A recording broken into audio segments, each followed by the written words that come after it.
দেশজুড়ে মহিলাদের নিরাপত্তার দাবি তুলে মাসব্যাপী সর্বভারতীয় প্রচারাভিযান পশ্চিমবঙ্গ জামায়াতে ইসলামী হিন্দের নৈতিকতার স্বাধীনতার ভিত্তি এই স্লোগানকে সামনে রেখে 1 সেপ্টেম্বর থেকে 30 সেপ্টেম্বর পর্যন্ত সর্বভারতীয় স্তরে প্রচারাভিযান চালানো হবে সংগঠনের পক্ষ থেকে। সোমবার দুপুরে সংগঠনের পক্ষ থেকে একটি সাংবাদিক বৈঠক করা হয় মালদা প্রেস কর্নারে। দেশজুড়ে মহিলাদের নিরাপত্তা সুরক্ষিত করার দাবিতে 1 মাস ধরে চলবে তাদের প্রচার।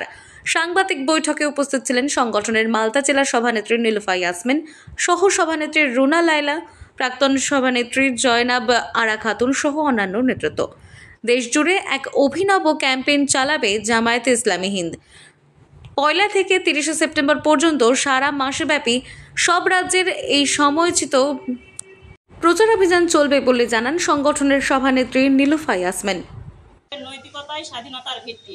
প্রমাণ নয় যে নারী নির্যাতন বাড়ছে। এই নির্যাতনের নিরিখেই বর্তমান সমাজে যে প্রেক্ষাপট, নারী নির্যাতন, নারী স্বাধীনতার কথা বলা হলেও আমরা প্রকৃত স্বাধীনতা পাই না।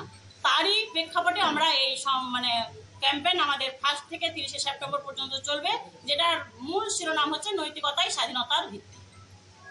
কিভাবে প্রচার করবে? আমরা আমাদের বিভিন্ন কর্মসূচি আপনাদের সামনে পেশ করলাম। ব্লক, আমাদের স্থানীয় পর্যায় থেকে রাজ্য এবং আমিরে জামামলে দিল্লি পর্যন্ত আমাদের পুরো গোটা ভারতবর্ষ জুড়ে আমাদের এই সংগঠন কাজ করছে। আমরা এই সংগঠনের মাধ্যমে এবং আপনাদের মাধ্যমে, আপনাদের সমাজের আয়না, আপনাদের মাধ্যমে এর প্রতিছবি আমরা সমাজের প্রতি এলাকায়, প্রতি জায়গায়, রাজ্য, দেশ সব জায়গায় পৌঁছাতে পারি। মালদা থেকে দেবু সিনহার রিপোর্ট, আনন্দ বার্তা।